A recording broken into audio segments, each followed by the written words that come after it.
God, grant me the serenity to accept the things I cannot change, the courage to change the things I can, and the wisdom to know the difference. Amen. Hi, everybody. I'm Phil Vonshoff, and I'm an alcoholic. He's our speaker tonight. I may be something of a rarity here in the Chattanooga area in that I haven't heard him speak before. So I'm really looking forward to this tonight because I do know him by reputation. Without any further ado, Bernie Mac.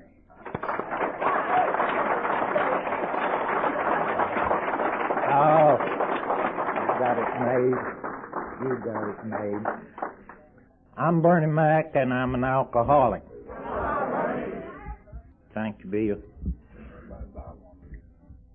By tape. Oh. I believe this is the biggest assembly they've ever had in the state of Tennessee. I believe there's people here that ain't even in Tennessee tonight. And nice to see you. And I got down around 1 o'clock, and I listened to a lot of troubles over the state, and a lot of problems and a lot of things. Most of you were telling us about the things that we needed and so on. And this committee called me down here to tell you how to have them problems and so on. So, and I'll just have to do the best I can with it. It is an honor and a privilege to be asked here tonight. There's been a time in my life when I wasn't asked anywhere. I was asked to leave most times. Fact of the business, they put me to leaving a few times without asking. So, I don't hardly ever tell a joke, but I'm going to have to tell one tonight because I need this time. I'm scared. Yeah.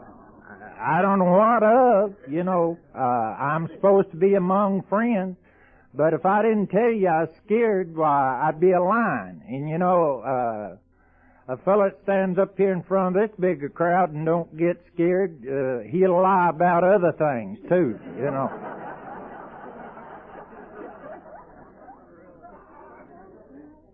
This old guy, I know we got one over here, and I don't know how many more. Highway patrol. Now, don't you gals get mad at me.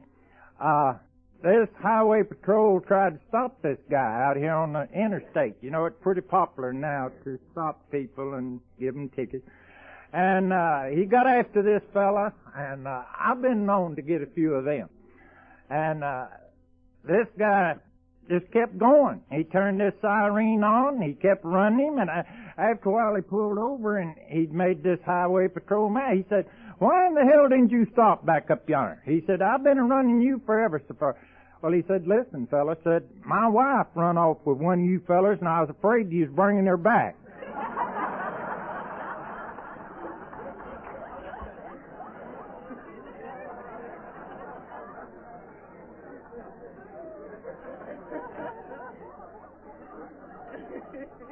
Now, I wished I knew something funny to tell you fellas.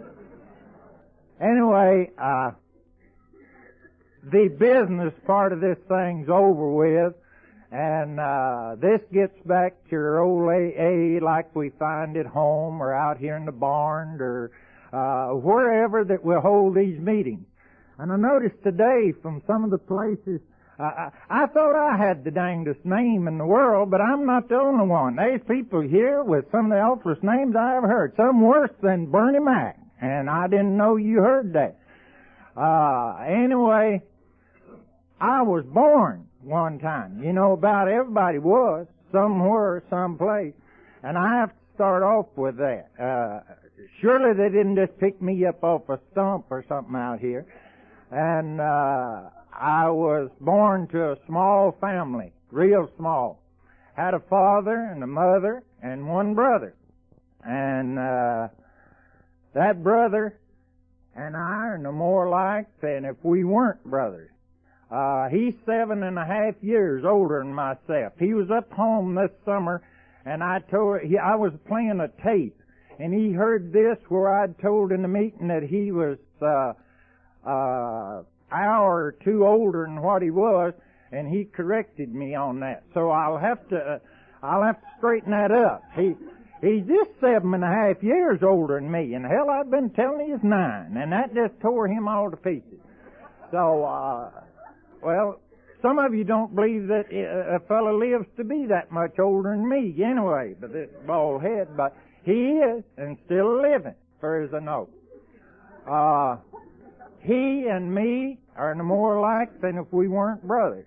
I wondered where there's these house full of children, like 6, 7, 9, how they live to get grown. I mean, look like they'd kill one another, most of them. And he and me fit from the time that we was big enough till we left home. Just didn't get along. He was one of these little pretty fellows that he believed anything you told him. If his shoestrings got twisted, he'd work a half a day trying to get them untwisted. Any little old thing had to be just right. Every hair had to lay just right. I didn't care whether I had on shoes, whether the strings were twisted or what. It just didn't make me any difference. So we weren't alike about anything. My father died when I was 5 years old. I know absolutely nothing about a father. My mother was a father and a mother to we 2 boys. Mother told us when we got smarter than the teachers or got too smart to go to school that we would get a job. So I don't have to tell you who got the job first. So that answers that. I always was smarter than my teacher anytime. And I wasn't going to school to learn that stuff they had, no way. I was going for other things. And it didn't take them long to get through with me. I missed part of my teenage life. I really did. When I quit work, quit going to school, had to get a job. Why, I found that to be a problem because I only finished 8th grade. I was smarter than my brother, and he went through high school. He never did learn how to make an alcoholic, and I beat him by that, by a mile. He didn't know how to drink. Never did. And I couldn't teach him. It's just one of those things. He is not teachable where that alcohol was concerned. I've had every kind of a lesson about it that you can take. I mean, it's so pitiful. I can stand here and just tell you all this education that I have on drinking from here on out. And you'd understand a lot of it because you've had some of it. And there's some things that I could tell you that you'd think, well, I don't qualify there. I don't go that route. But somewhere along the line we crossed trails, I found, in this program. When I got out of school and started looking for a job, just a little old teenage boy, I started running around with people older than myself. Why? I don't have the answer. I don't know. But my mom frowned on that. She didn't like that. I ran around with those guys, and I missed so much of my teenage life. There's so much gone there that I can't replace. I wanted to be with those guys. And I can tell you why I wanted to be with them. They were older, smarter, and all this stuff. See, I didn't have to fool along here with my age bracket. I skipped a place right in there. And I found out about the bees and the birds and the trees and a lot of things that you don't learn just in that. Or I didn't know, ignorant me. I had to get with somebody older than myself. So I started running around with these guys. And guess what? They drink. And I liked that about them people. They were a little odd some way. Like, you know, all we drunks are a little odd. We do things that are odd. So they drink, and they drink beer and wine and vodka and a lot of this stuff that makes you funny in the head, you know. And if I have an excuse tonight to tell you why I started drinking, I'd have to tell you to have fun. And I had my part. I had fun till all the fun was gone. And that's when I found you people in Alcoholics Anonymous. when I started drinking, these guys were drinking beer and whiskey and vodka and a lot of this stuff. And one night we were out, I just a little old poor ragged boy, and I came from a poor family, and they introduced me to this beer. They kept shoving this stuff toward me, and I kept wanting it to be shoved toward me, but I didn't know how to take it, when to. Now, I know you've heard people talk about they got drunk the first time they drank, and they got drunk the last time they drank. I've heard that a lot from this podium. I don't know. I didn't get too drunk the first time I drank. I was a little afraid of that because I'd seen these people act and cut up and carry on. I liked it, but I didn't want to get too much all at once. I was cautious about this thing. But I took me a drink of this beer. Don't remember what kind. Might have been Flitz. Could have been Red Top or another type. No telling what the name. But I got me a drink of that, and I liked it. I loved what it did for me. Not the taste, but liked what it did. It made my ears stand up. It made my hair stand up. It made me feel better all over than anywhere else. And we was out a few more nights after that, and these guys had some of that Splo. Splo is white whiskey. What's white whiskey? Whiskey's liquor. So they passed that around.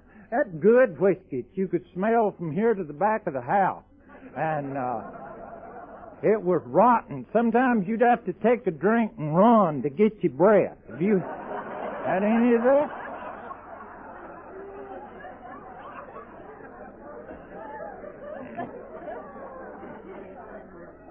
Good stuff.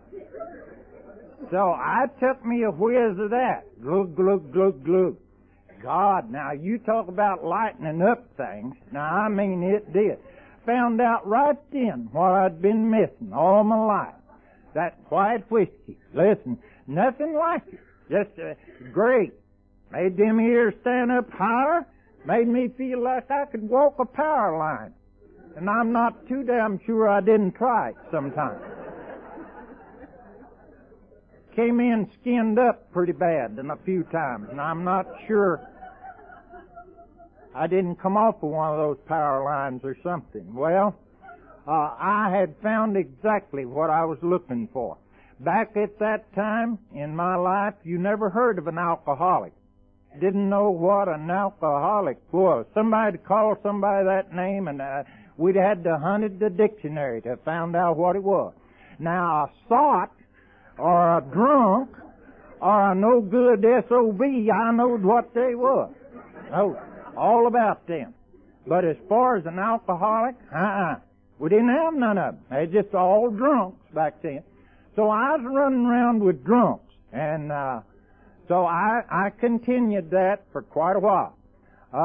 When I started looking for me a job, I found that I had to take jobs that people wouldn't have. Just a little old boy, quit school out of the 8th grade, couldn't find a job. And when I did, it was something that no one else would have. Janitor's job, flunky's job, or something. I've got some of them yet. Anyway, I just had to take something nobody wouldn't have.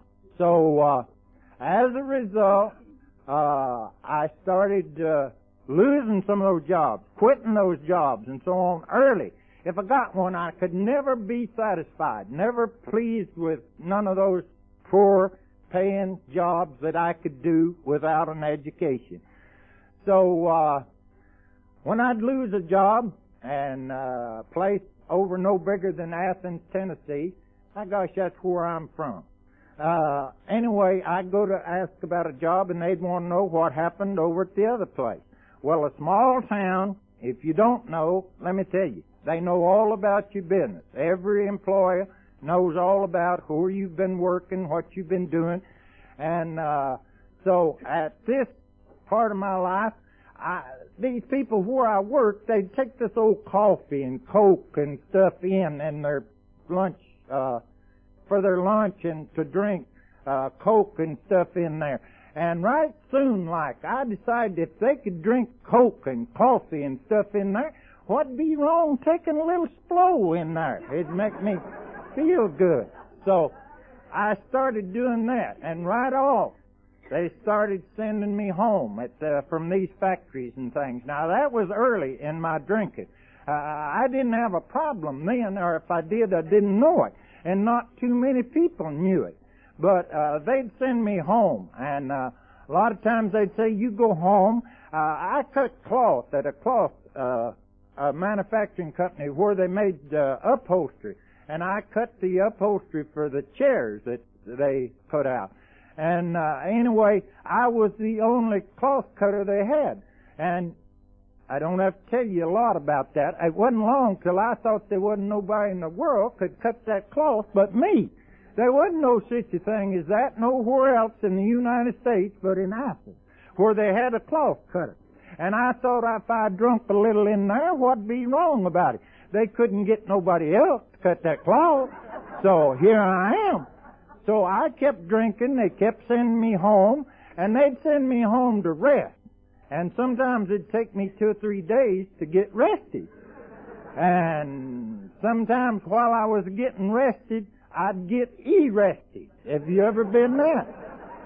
So that would delay me from getting back on the job. But I told you in the beginning that I was going to try to set you up to where you be eligible for these troubles that people have.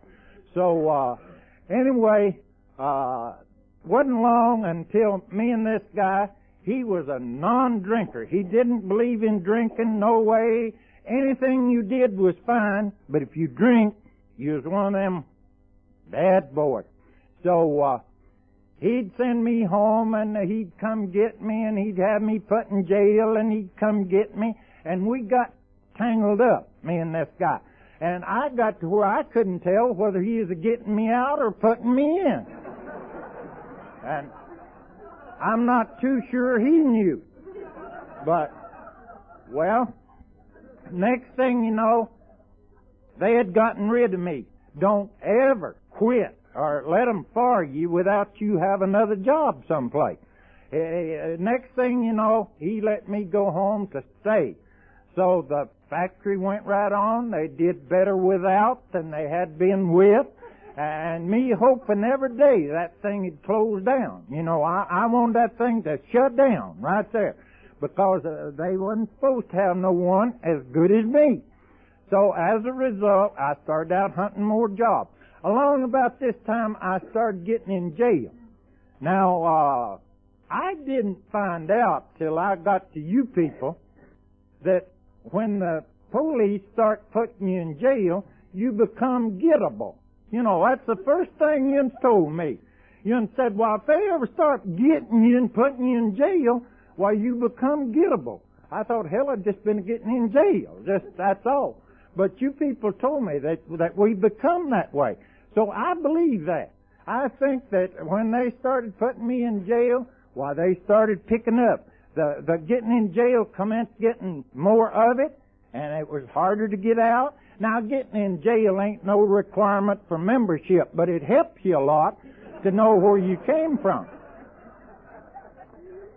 I know about them jails. I wore them out, and they dang nigh wore me out. So, the more I got in jail, the more I got in jail. When I was 21 years old, let me ease this in right here. If there's a soul in the house that expects to keep a drinking, get married. Hell, that's the finest thing you can do.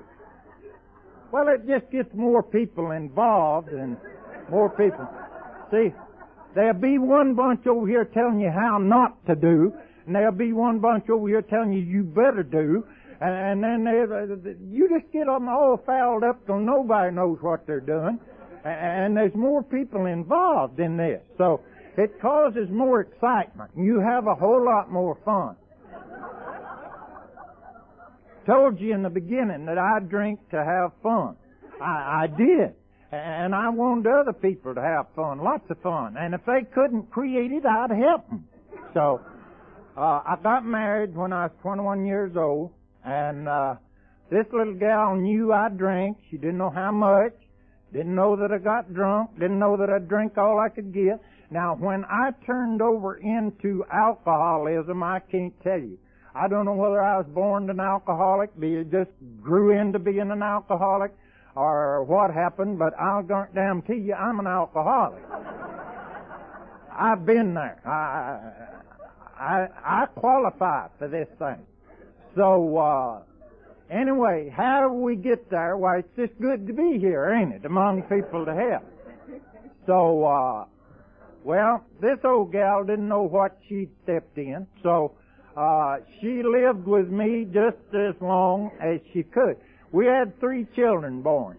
A little old gal, and about so many months is a little old boy. My drinking going right on. He trying to work, trying to keep a job, trying to stay out of jail, and just married all to pieces. And these children, and these kids coming ever so often. And the next thing you know, these discussions started. I'll bet you.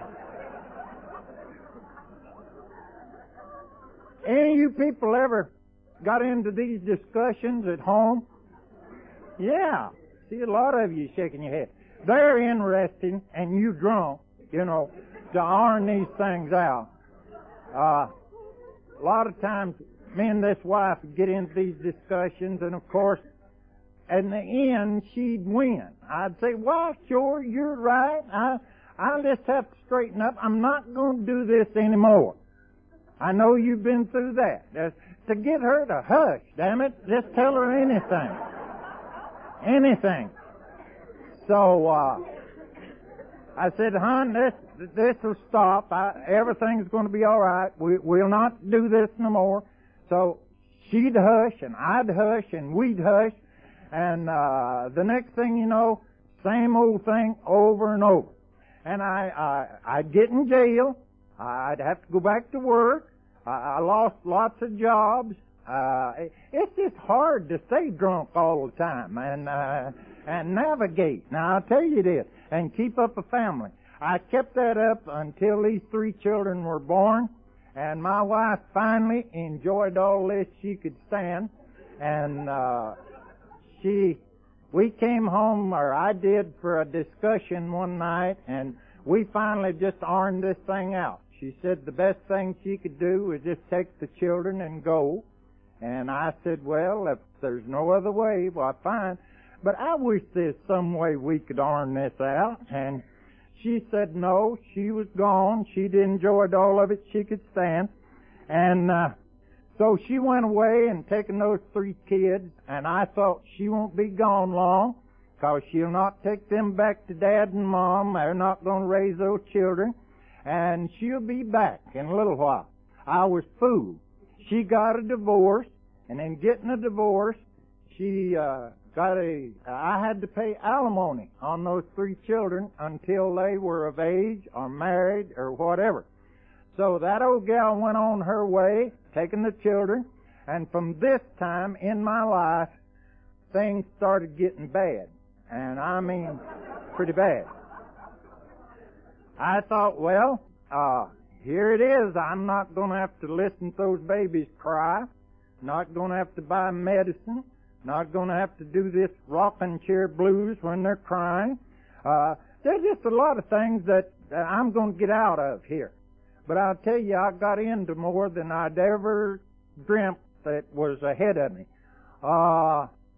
Things started happening. I started getting in jail more. This jail business stepped up considerably because my fun increased. I started having more fun than I'd ever had. I told these boys, I said, now listen, the old gal's gone. We lived in a house trailer. I said, you can come in now, and she won't be pouring the liquor out, and she won't be calling the law, and everything will just be lovely. And they did, and we did, and I did. We started drinking more, and in the summertime, that was back when you could place a trailer anywhere that they'd let you set a trailer. You didn't have to have it in a trailer court. And I lived in a settlement and was hooked up to the sewer and all this junk with the trailer. But those people that lived around there, we had some of the foolishest people you ever saw. See, when a fella gets drunk, 3 or 4 drunks at a place, and everybody talking at the same time and nobody listening, and you get hard of hearing too, you know. And we'd turn this radio up. Every time we'd take a drink, somebody'd go by and turn the radio over a little louder. And those old fogey people started calling the law first. So they'd take us down to jail. Sometimes they'd be one carload, sometimes be two. But we'd all be happy, and things would pick up. It made a good crowd at the jail, and we made a good appearance, and things were just going fine until I kept getting in jail. Things kept getting worse. These good buddies kept... Did you have some of them good old boys, you know, that'd come by and see you? And anyway, things kept picking up, kept getting worse.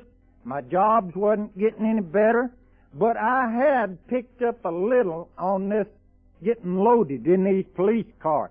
Let me tell you something about that thing. There's no need of taking up their time of letting them put you in a police car. Hell, the way to do is just open the door and get in when they stop. So that's what I got to doing. And I thought I'd make them boys like me better if I'd get in quick, you know, and we'd get gone. So I started doing that. And told you a while ago that we become gettable. So the gettable was getting worse all the time. I mean, I'd get in jail more, and I couldn't get out. I got to where I used every one that would go on my bond. Anybody that knew me at all, I used them and abused them. And the next thing you know, I got to staying in jail too long. Well, I met some of the smartest people that I ever met in my life right down there in jail. I don't know why, but they get in there too. Smart people. I mean shrewd. Another bunch of smart people you'll meet is down at the bar where they're selling that beer. You can sit there and talk all day and drink that beer and enjoy yourself, and whatever comes up, hey, some smart fella in the crowd knows the answer to it. Every one of them. They're smart.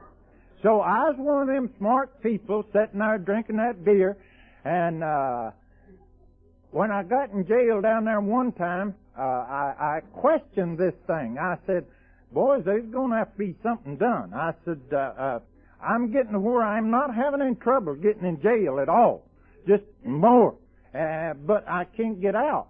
Some big old bruiser back over there, I knew most of them liquor drinking jailbirds.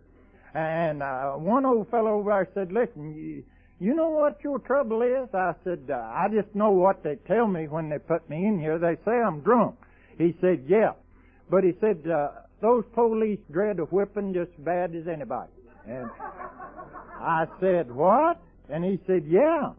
Said, they dread a whipping. Said, you ever try? I said, why, no, feller. I said, you're crazy.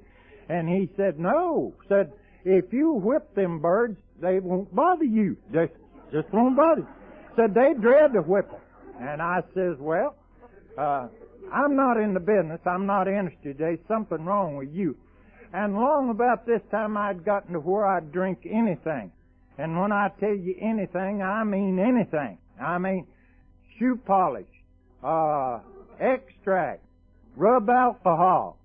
Yeah, rub will take... People talk about these trips today. Hell, I've been on them rub alcohol trips.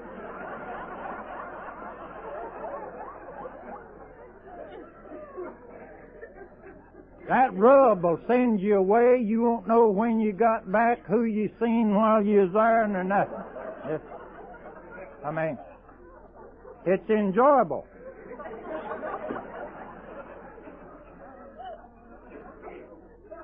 So, I was on that damn rub alcohol one day, and my marbles was all screwed up anyway, and I just thought of what that big bruiser told me. I thought, well, that might be right. And I feel just exactly like knocking them fellas' heads off if they stop me.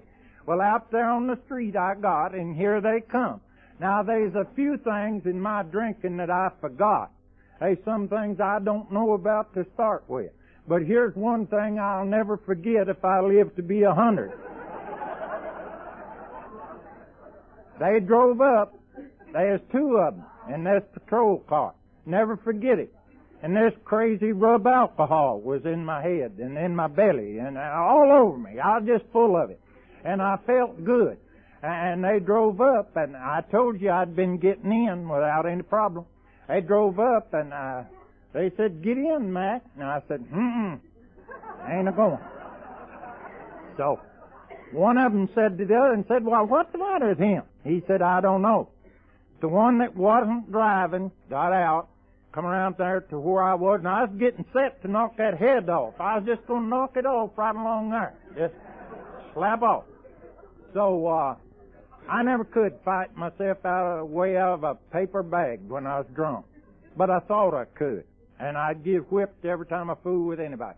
I drawed back and was going to knock that head off. He just walked up gently and got me by the nape of the neck and the seat of the breeches, reached and got that door handle, and he just gave me a sling in the car.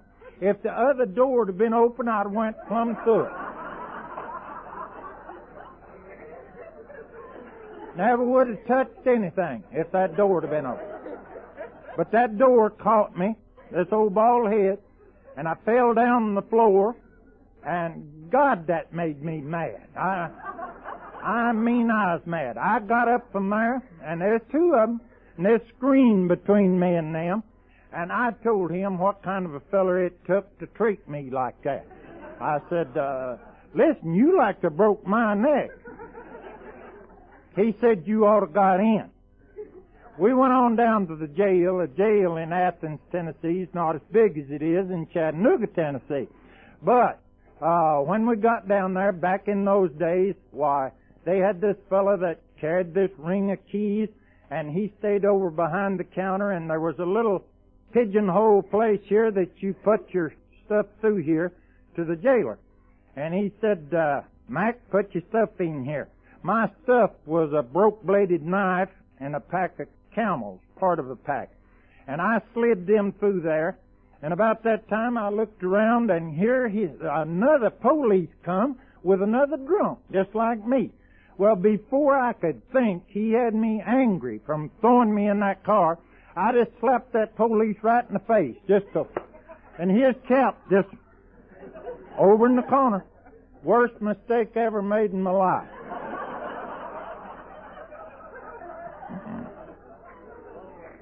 I don't slap police no more.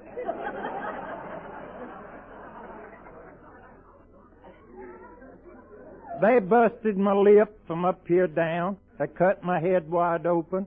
They kicked me all over. They whipped me till I just didn't know what was going on.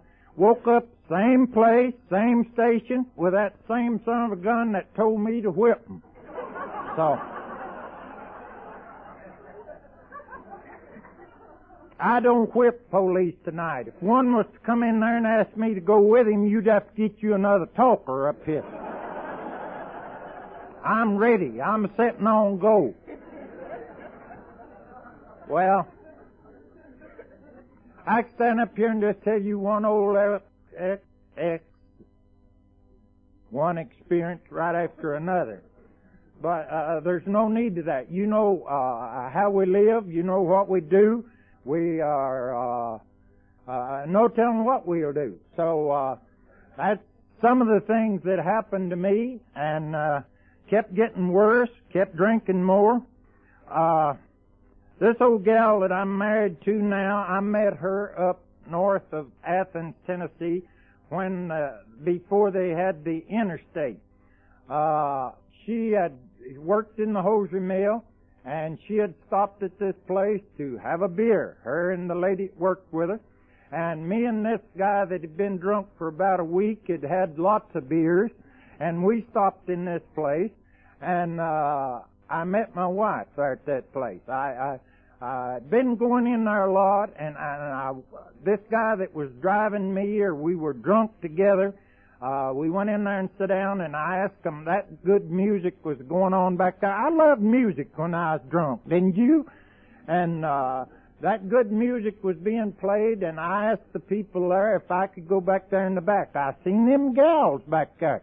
And they said yes, if I'd tend to my own business. So evidently I hadn't tended to my business too good there at that place. But they let me go back there, and I danced with that old gal. And in dancing with her, I asked her 444 questions before we got through, and I asked her where she lived, where she worked at, and everything else. And this other guy that was with me, I said, do you people stop here regular? And she said, occasionally, and have a beer. And I said, I have a beer occasionally.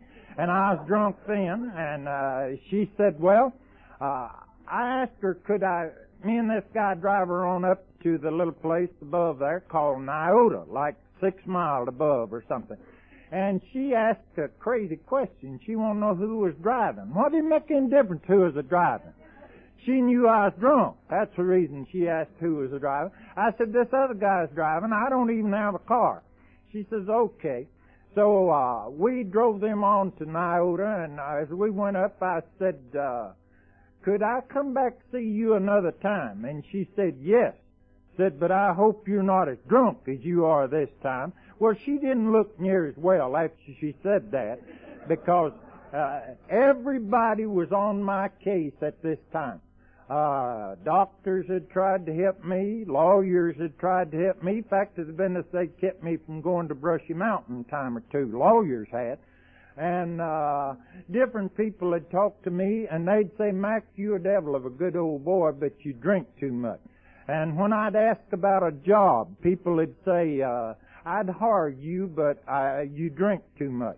My old mom, dead and gone, but my mom would have given her right arm right up at her shoulder to have seen me, to have found Alcoholics Anonymous and have stayed sober.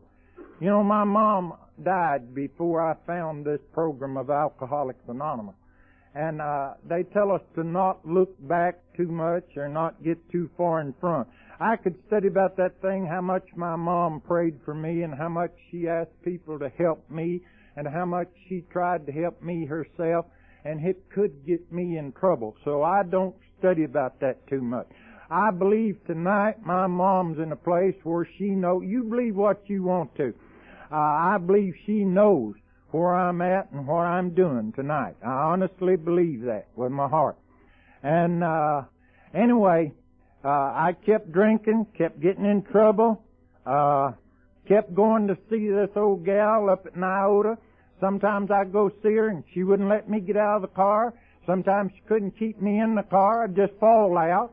Sometimes she'd send me back home. I kept on until... Now, she had read a lot about this alcohol and alcoholism and all that stuff. And I hadn't heard the first thing about it. But she thought, and I thought, maybe after me and her were married, if I could con her into this, maybe she could help me to find the answer, because I was drinking way too much, and I knew it, but I didn't know what to do. Somebody here knows what it is to drink to live and live to drink. So that is what I was doing at this time. I didn't know how to control my drinking. I didn't know anything to do, only drink all I could get every time I could get to it. So as a result, I kept getting in troubles, worse trouble every time. Every incident that I got into got worse and worse. I told you my mom died. I had to go, or did go, to my mom's funeral. I had to have a few drinks to stand this, I thought. You people know how that is. When we get in trouble, there's nothing that'll do the job like another drink. So I'm not proud of that tonight, not a bit. It could get me in trouble if I dwelled on it too much, but that's in the past. So we're going forward from there. I kept going to see Ruth until one time, I don't know how many times I had to ask her to marry me, but anyway, she finally answered yes, that she'd try. And if she's not with me tonight, if she was, I'd like for you to talk to her, but I can answer for her. When she married me, she'll tell you it's the worst mistake she ever made in her life. She couldn't have went no worse way than she did when she married me. And I thought, well, she's going to help me iron this thing out. First thing, after we were married, she got to telling me about these places you could go to for help. Back at that time, there wasn't many places. She said, would you go to Hot Springs, Arkansas? And of course, I want to know what for. And she said, to get that alcohol out of you. And I said, why, how do they do that? She said, they'll boil it out. I said, no. Huh. Next, she said, well, what about you going up to Eastern State at Knoxville? That was back when Eastern State was a place that you put you when your marbles was cracking together. And I asked a crazy question. I said, do you think I'm crazy? Shouldn't have asked that. She said, I know damn well you are when you're drunk. So that ended that. Well, the next thing was she would try to talk to my mom and see if she could move me down on the farm. Mom had a little old farm, 100-and-something acre farm, and it was more or less a rabbit ranch. Rabbit ranch is a place where you don't raise much stuff on it, if you don't understand. So it was a poor farm. It wasn't a river bottom farm. But my mom rented the farm for cash rent, and she got her money. When she rented it to me, she never got a dime. That's understandable, ain't it? So we went down to the farm for the sole purpose. When Ruth would come home in the afternoon and I'd be drunk, I'm talking about blind drunk. I ain't talking about just being a little high. I mean I'd be drunk. And she'd say, I want to know how you get drunk every day. I said, honey, these old boys, these good old boys, would bring this liquor in and I just helped them drink it. I said, well, there's nothing wrong with that, and I can't keep them from coming here. I lied. If them boys didn't bring it, I went and got it, you know. So, anyway, to stay drunk. She said, well, why don't we move down to your mom's farm? I said, sounds good. See, that went through my head in a flash. My bootlegger lives about halfway to Mom's farm down on the road. So I said, that's okay. She said, I just are trying my best to get you fixed some way where you can get sober and stay sober. I said, that might do it. She said, you could farm down there. I said, sure I could. And I was thinking of my bootlegger more than I was the farming. But I went right along with what she said. So we moved down in the country, and it was an old 2-story house, tin roof, and a porch went all the way around that booger, and the barn was way over across the holler, and I was going to go down there to farm. I said, hell, I can't see.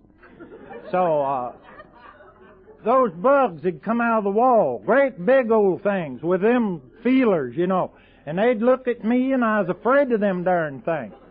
Me stay down there with them? Hell no. So she moves back to town, and she moved where we now live.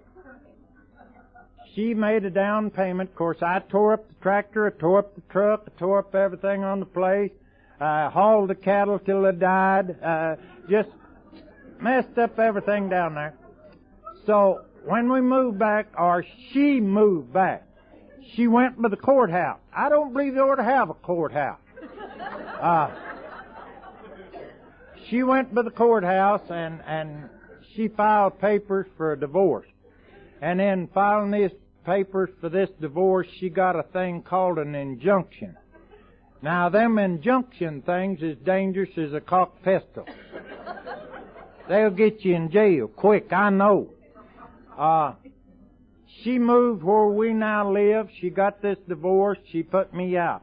People, this was one of the worst times I thought I ever had in my life. Mom died in the time of this. There was one of my enablers gone. My brother never had any use for me at all when I was drinking. He didn't want me around him. He didn't want to hear tell of me when I was drinking. And that was most of the time. So, my children, by my first wife, they didn't want me around them. They didn't want me to come see them. They were all grown up, and some of them were married, and some of them were gone. And I'd go see my children. I know what it is to not be wanted. I know what it is to be lonely. I know all these feelings that we drunks have and we go through with. All this suffering. All this stuff that we put ourselves through to stay drunk all the time. And we get in this merry-go-round thing. When people talk about that, I know what they're talking about. We're drinking to live and living to drink. At this time in my life, I started sleeping wherever I could. I kept getting in jail more, kept getting in more trouble than I'd ever been in my life. I've slept in the cemetery up in Athens, Tennessee, a many of a night. I woke up and it'd be dry on one side and wet on the other, where the dew had fell on me and where the rain had fell. I know what it is to steal your spare tar and swap it for liquor. I know what it is to pawn. I was down at this same bootlegger one time one Sunday morning, and I was feeling good, waiting on that morning drink. Me and these good old boys sitting there in some kind of an old flivver in this pile of junk. And I said to these boys, there's a guy went down the trail there and he had a suit of clothes laying on his, thrown across his shoulder. And me, smart alcoholic, I said, listen, if I ever get as sorry as that SOB to where I'll pawn my clothes for something to drink, I'll quit. Right at that time, people, I was in worse shape, I'm sure, than the old boy that had the suit on his coat, on his shoulder. I didn't know it. Didn't know I was as sick as I was. The last drunk I was on, I ended up at my daughter's house down in Cleveland, Tennessee. That's 30 miles to you people who are not familiar with this country. 30 miles south of where I live. Athens is 50 miles from here. It's halfway between here and Knoxville. Anyway, that's where I live. That's where I'm from. Lost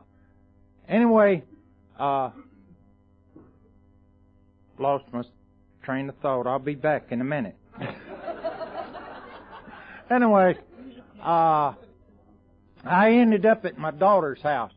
My wife and me don't have any children of ours. She has children, I have children, we have children, but me and her don't have any children.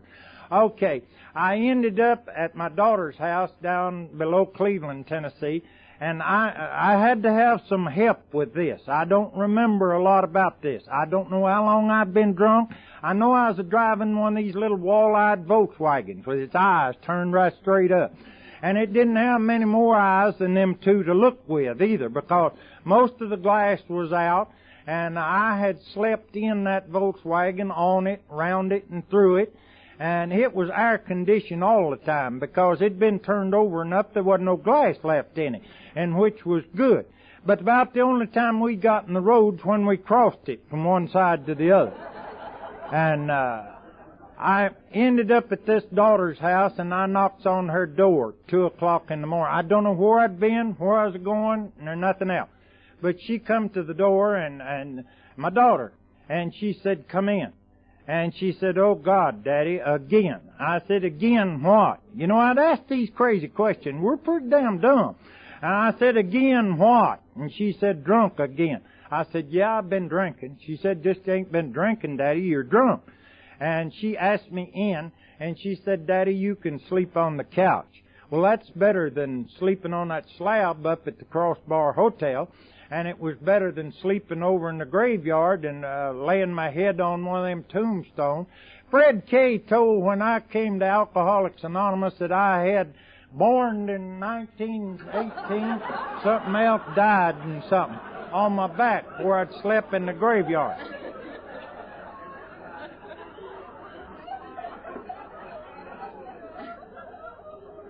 And which was a lie, but anyway. Anyway, we can laugh about those things today, and nothing I enjoy anymore than seeing you laugh.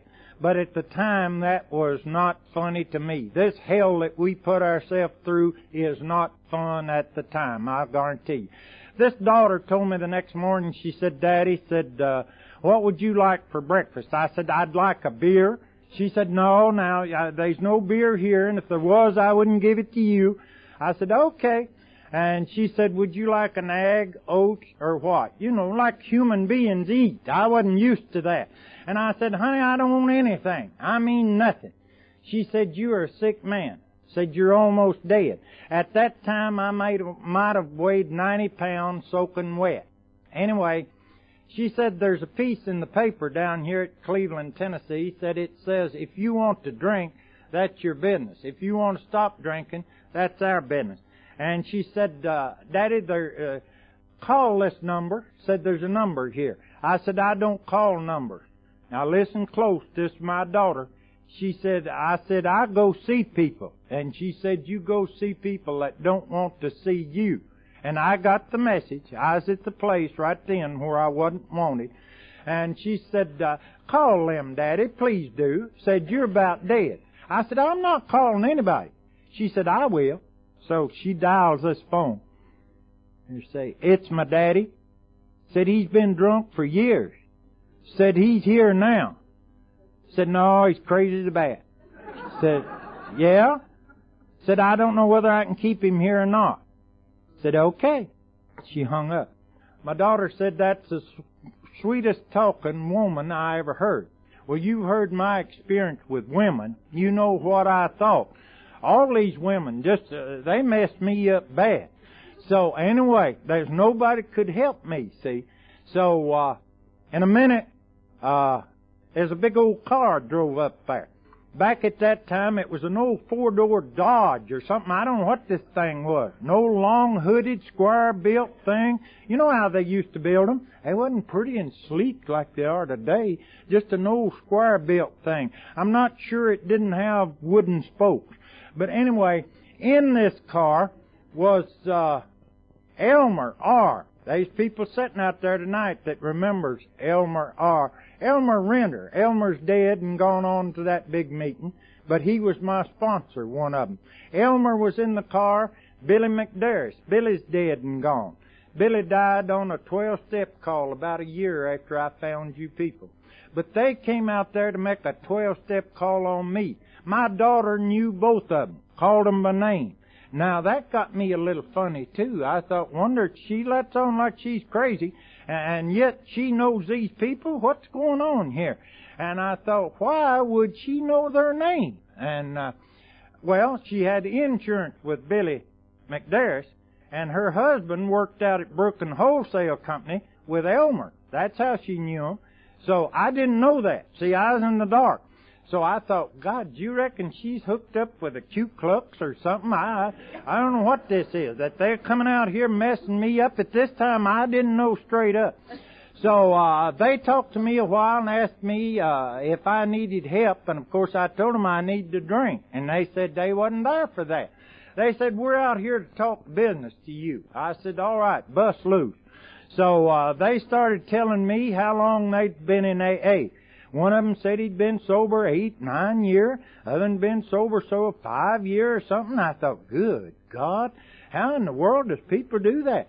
And they said, well, listen, I can tell you how to live sober. I said, get at it. So they started telling me what they'd done. They said they went to this AA thing.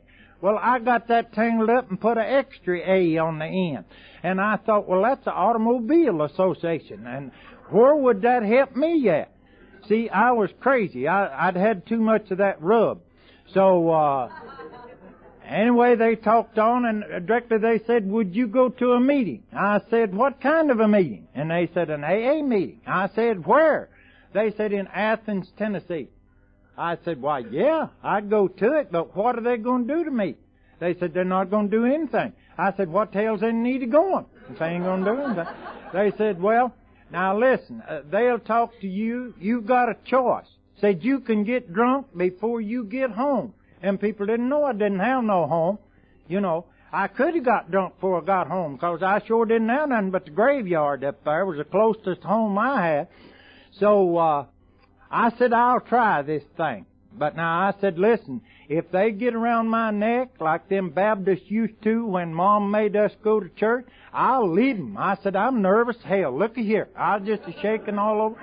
And I said, they said, how long's it been since you had a drink? I said, it's been too long. I need one now. They said, you go to 123.5 North Jackson Street in Athens tonight, and there'll be a meeting up there. I said, okay. So I took me a good bath. Didn't have any more clothes to put on. I had to put on them nasty, stinking clothes. They were awful, but that's all I had. I couldn't wear my son-in-law's clothes because he's one of these little short fellers. I'd look bad in his clothes, but I look bad in anything. Hell, you just couldn't fix me to where I didn't look bad. So I lit out up to 123.5 North Jackson Street. Well, there's people sitting right here tonight that'll witness they were there that night. Lord don't mind me telling. Lord was there the first night I ever went to. He'll witness that part I've said up here is the truth anyway. So, anyway, I went up there, and there was a little gray-headed guy that I'd drink with many of the time. He was waiting downstairs. See, these people down in Cleveland had called them people up in Athens, and they wasn't a shirt tail full of both bunches at that time. I mean, there's a little group in Cleveland, like 5 or 6. There's a little group in Athens, like 4 or 5. And then you had to go to Knoxville, Chattanooga, or on yonder before you found another group. And I mean that. I went up there, and this old boy met me out at the front. I drove up in this stinking Volkswagen, and he come out, and he had to take both hands to hold mine. My hand was just so slick, it'd just slip out of his, just as quick as he'd get it. And I said to him, I said, Runt, why didn't you tell me they was help for me? He said, I didn't know you wanted it. I said, well, I'm here tonight. He said, well, us go upstairs. Said, these people up here want to see you. I didn't want to see them. Listen, I still remember when a new person comes to the group at 123.5 North Jackson Street in Athens, Tennessee. I think when they say they were scared to death to come up them stairs, I can identify with them. I was scared literally to death because I didn't know what they were going to do to me. I got up there and they didn't do a damn thing but hug my neck and tell me I was at the right place. They said, oh boy, you're at the right place. And Red Wallace talked that night. Red's dead and gone. He stood up here at the podium and talked. I didn't get much from what he said. But from that night until this night, I haven't had a drink or a substitute. And that was the 19th of November in 66. 22 years ago, soon be.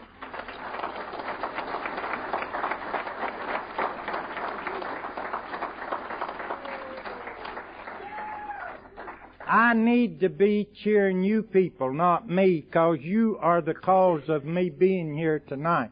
You people and my God as I understand Him. You know, I found that in this program.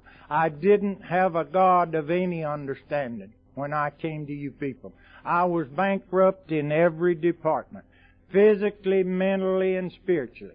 And you people, if I know anything tonight, and I don't claim to know much, I got all I know is not to take that first drink, come to AA meetings, and trust God and help others.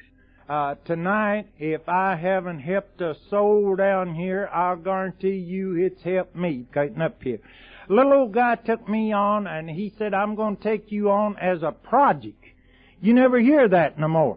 He said, I don't know whether you will make it or not, but he said, the only thing I want you to do is to go to AA meetings. Said, keep your mouth shut and go to AA meetings and listen. He said, you need to listen. I said, well, I've been talking all these years. I guess I do. So I took a lesson in listening for a while. And this guy started hauling me AC on. AC's dead. A lot of these people that I've known, people in this 22 years, are gone. It's kind of scary sometimes. It's so good seeing these people that are out here tonight. Good seeing all of you. Don't get me wrong. New people particularly. But there's people sitting here that I've known for quite a while in this thing. They've known me for a few days. And this thing will work. If you are new in this thing, listen. Just hang around. If you can make this thing, if I can't. I've been through all the goony roost you can go through with to find this thing. I put up with all the suffering that a fellow needs to. You don't have to do that. You can listen to a few idiots like myself that put myself through that, and you learn not to do that. Listen, it don't get any better, people. It gets worse. Your drinking gets worse. Your troubles gets worse. The whole damn race, it's bad, and it don't get any better. But I just thank God for the program of Alcoholics Anonymous and you people. Now, I want to thank this committee for asking me down here. I want to thank every individual in the house. I can't shake all your hands for being here tonight and listening to me so nicely. Appreciate it much. Ruth and I, after about a year. They put me in ashtray foreman in Athens. I'm still ashtray foreman. I can do that. I can't do nothing else. And I empty the ashtrays, open the door, make the coffee. And some of you people have been up there. We have some of the best coffee, don't we? Yeah. So that's my job, and that's about all I've learned in this thing, other than staying sober one day at a time and trying to do the best I can what I'm asked to do. You know, they told me if I wanted to keep this thing, I had to give it away. And that's what I'm doing here tonight. And I do hope and pray to my higher power that I've given this to someone. And if I haven't helped a soul, it's helped me. Thank you a lot.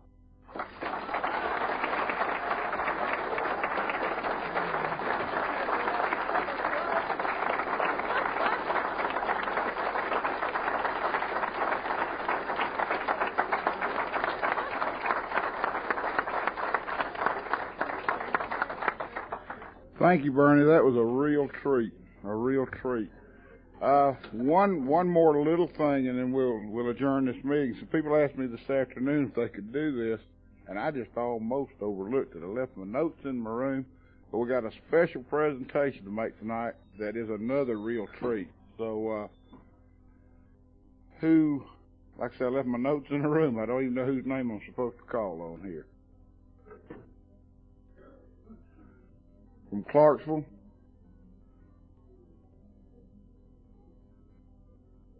Okay. We were going to present okay. Here we come. I think Bernie will agree with me here that this is a real treat too.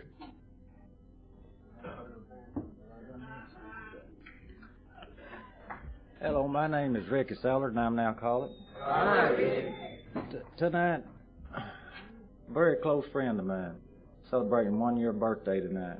I seen him get sober in this program, and through his work and effort, has helped me a hell of a whole lot. Jinx L from Jackson, Tennessee. 1 year tonight.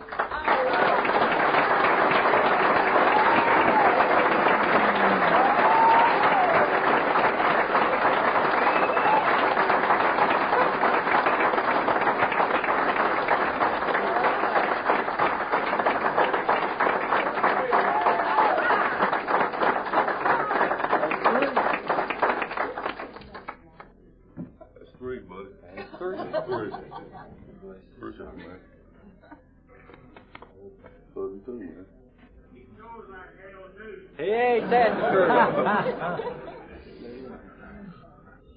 Thank you, Mark. My name is Jinx Lomax, and I'm an alcoholic.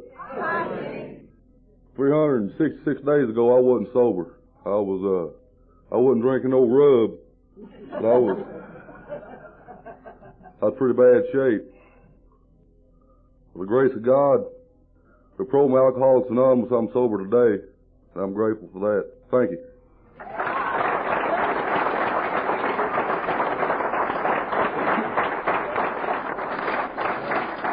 I think that's just great, and it really caps off what's really been a very nice evening. For those who will stand and join hands and close this meeting with the Lord's Prayer.